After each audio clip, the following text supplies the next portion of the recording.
my channel. Today's video is going to be a review on the Kevin Murphy Hydrate Me Wash and Rinse. So I actually got requested for this last week, so thank you so much to the person who requested this. But this was actually next on my list, so it actually worked out really, really well. I've used this in my hair today. I've also got a before and after you guys will have seen at the very beginning of this video.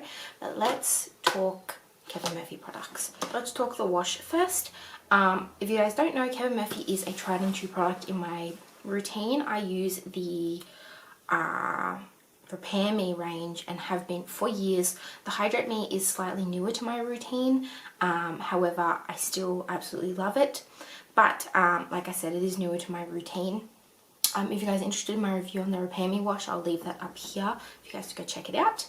But let's jump straight into the wash. So it claims, but I might leave the link. I might leave all the claims written up here on the screen. But basically the idea is that it's meant to help moisturize your hair and, you know, put it back into a good health, but it's not overly protein sensitive or full like the Repair Me one, which has a lot of protein in it. So let's talk ingredients. So let's talk about the fact that there is three sulfate type products in this. Obviously the first ingredient is usually water, but we have sodium lauryl sulfoxanate, sodium cocoyl isonethionate, and disodium laureth sulfosinate. So these are all mild, gentle, non-irritating surfactants, but with great foaming abilities. So this is a shampoo that, while it is technically sulfate free, you are still going to get that really beautiful lather. These are non-irritating and non-drying, so for someone who's got dry hair, which is what this range is targeted at, that will work well. It also has cocamidopyrrole hydroxysulfate, which is a coconut oil based surfactant. So if you have any sort of sensitivity to coconut oil, be wary of that. This is a coconut oil based product, but it is a surfactant to help with the lathering and the cleansing of your scalp based from coconut oil. We also have glycol distethorate, which is an emollient with pearling agent, which makes, not only does it make the product very white and glossy, but it will obviously help to give your hair a bit of shine as well, and sort of like a bit of slip. So that's what that product does. We've got glycerin. Glycerin is one of those products that some people love and hate it. It is a moisturizing product and it is a humectant. So it does absorb and draw in water and help trap it in the hair. So for a product for dry hair, technically glycerin is quite high up on a list of things that you'd be looking for, although I know there's a big debate about it, especially with curly girl method and things like that. I actually really like glycerin. I think that the fact that it helps to draw in moisture and then trap that moisture into the hair shaft is always going to be good for dry hair. We've also got retinol palmitate, which is vitamin A. It comes from the retinoid family, which is basically a cell communicating product that helps to get the cells to behave better. So it's trying to adapt the cells already in your hair so that they are not frizzy and so they're absorbing the moisture that it's trying to give you. We've also got ascorbic palmitate and ascorbic acid, which are vitamin C. Those boost collagen production, they help to fade pigmentation, and they obviously give your hair a boost of vitamin C, which is going to be amazing for your overall hair. We've got tocopherol acetate, which is vitamin E, an antioxidant for your hair, great for your hair's health.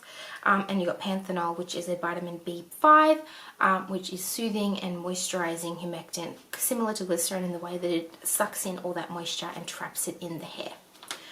It's also got evening primrose oil, which is a soothing emollient. We've got biotin. If you guys know anything about hair care, then biotin is top of your list of things that you want in your hair products. It is vitamin H and it is the building block of your hair. It is absolutely essential in good hair. It is what your hair is made out of. And we have shea butter, which is a very, very highly moisturizing product, very, very emollient, which it has vitamin A's, E's, F's, and antioxidants built in. Plus it is very nourishing in itself as a product.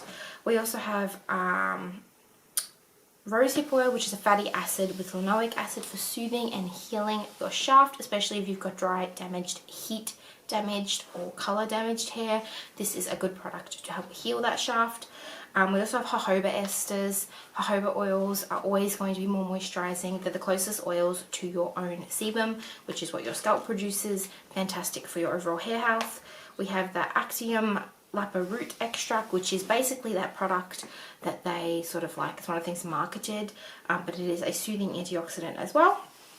And we also have amodimethicone, which is a silicone based from amino acid groups, which is a long-lasting conditioning agent, which doesn't build up on the hair. It is also water soluble. So those are sort of the main ingredients that we're going to talk about in the shampoo. Be wary that this product does have fragrance. If you are sensitive to fragrance, just letting you know. As for color, it is a white pearlescent color.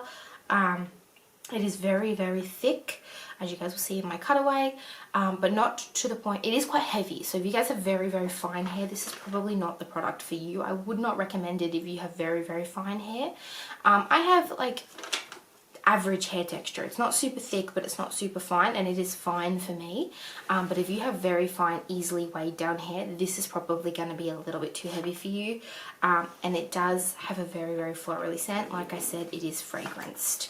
But it is non-drying. It does foam very, very, very well with all those foamy ingredients that we mentioned previously. It does wash out very well, and it does help with the tangles somewhat. It is a shampoo, so it's not made to help with the tangles. But I do find that my hair is not particularly tangly after using it before I've applied the conditioner. No more than any regular shampoo. Let's talk about the conditioner. I will leave the claims for the conditioner up on the screen here as well, because it is like a really long list of claims. So with the conditioner, let's talk about those highlighted products first. Let's talk about the ones that they really like market this product as. So you've got your Kakadu plum, which is your Terminalia fruit, which is vitamin C, which is basically a smoothing and moisture locking product. So something that is going to help to not only smooth down your hair, but soothe that cuticle and lock in moisture. It also has, like I said, the jojoba esters, which help to prevent damage, split ends, and help make hair more resistant while also moisturizing and nourishing. Shea butter, we mentioned that previously, another amazing moisturizing ingredient, something you really want in a moisturizing product or for a dry product. It is very, very nourishing, but it does make this quite heavy. Be wary of that. And omega-6 evening primrose oil, hydrating, softening, smoothing, humectant. We've talked about this a second ago. Awesome, awesome product.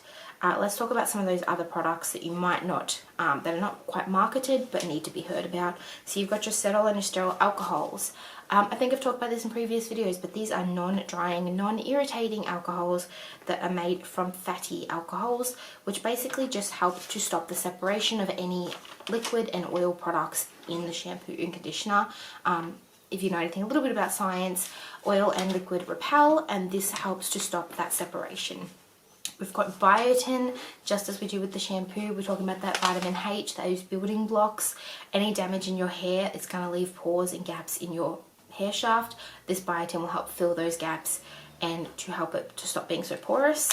We've got panthenol, that soothing ingredient, very moisturizing, very healing, beautiful product to have. We've also got something called sterylconium chloride and behethoronium chloride. These are surfactants that are basically anti-static, which I've never actually heard of in a shampoo and conditioner. I guess it's not an ingredient that I've seen before, but these will help if you've got particularly staticky hair, especially in those winter months when your hair can get very frizzy and staticky. This particular product is for anti-static and antimicrobial, so that is really interesting to me. Never heard of it, but I found that, yeah, it's a product that's used for that. We've also got that tocopherol vitamin E antioxidants again. We've also got something called pyridoxine hydrochloride, which is an antioxidant hair conditioning agent, which basically synthesizes the neurotransmitters that create red blood cells. And so this has helped to bring more blood flow to your scalp, which is really interesting because more blood flow to your scalp means more stimulating on the scalp follicles, which means more hair growth. So interesting. We've also got that evening primrose oil, like I said, we spoke earlier. We've also got bergamot. Again, something that I haven't really heard of a lot in hair care, but this helps to stimulate and revive the hair follicles on your head. So if you have any follicles that are currently not producing or they're not growing, bergamot can help to stimulate those follicles. As well as the Arctium Lapa root for strength and shine of your hair shaft. We always want a bit of strength and shine. We've also got dimethicone, we talked about that a second ago, that amino acid silicone, which is water soluble. We also have perfume, so that it is fragrance. Like I said, if you have sensitivity to fragrance, be wary of that. But it is a beautiful product, and the smell is really, really nice and doesn't linger too much. I mean, you will still smell it throughout the day, but it's not an obnoxious smell. The one product that the last ingredient I'm going to talk about, which is actually, again, another product or ingredient I've never heard of before, and it is silicone quantium 18. I did a little bit of research on this, and basically this is the type of silicone that bonds to the damaged parts of your hair shaft but doesn't build up, so it's easily washed away, but basically helps to protect your hair. So it bonds, because when you've got damaged hair shaft, you get little holes throughout your hair shaft, especially caused by things like dyeing it, bleach, heat damage, and this actually fills those gaps, but it doesn't damage the hair any further. It just helps to protect them so that your hair's not going to snap off, which I found really, really fascinating. So that is one of the ingredients as well, while quite low on the list because it is a silicone. Most of your hydrating and moisturizing ingredients were actually well and truly above those silicone ingredients, which I really like to see on a moisturizing shampoo and conditioner as well. Talking about texture, it is quite a thick conditioner. It comes in like a creamy, you guys have seen the colorway, but it is almost like a cream color. It smells really good. It's got a very, very thick texture, so that's be wary. Like I said earlier, if you have a very, very fine hair, this might not be the shampoo and conditioner for you, because it is quite thick. It doesn't really run down your hand as such. It is very much so like a glob of type texture, very thick. It's a cream as opposed to like a lotiony texture. It's a thick cream, so it could obviously weigh down your hair if you're not careful.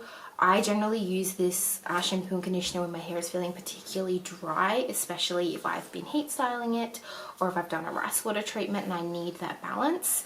But yeah, as I said, thin and fine hair, probably not the shampoo and conditioner for you. However, if you have very, very heat damaged, color damaged, dry, thick, even normal hair that needs some nourishment and moisture, I highly recommend this shampoo and conditioner. It is in that sort of pricier range, as is a lot of the shampoos and conditioners I've currently been reviewing, but it is 100% worth the money. Coming up with Christmas time, you can absolutely get it in a gift pack. I will leave anything that I can think of it down below, any gift packs that I find. They also do come in, I think, a bigger size, but I've just bought the 250ml bottles, and these last really, really well. So just something to be aware of. But yeah, that is a shampoo and conditioner. Like I said, I highly recommend this, but be wary of your hair type and if you have any sensitivities to fragrance. Otherwise, it doesn't have any major irritating ingredients, so you are a little bit sensitive, but not to fragrance, but to other things. It doesn't really have anything that should irritate your scalp. However, every person's scalp is different, so be wary. Let me know if you enjoyed this review. If you're new to my channel, please don't forget to click the subscribe button down below and leave any shampoos, conditioners you would like me to review in the comments down below. I make videos 2 times a week, so I'll see you guys later on in the week. Have a wonderful day and have a very Merry Christmas. Bye bye.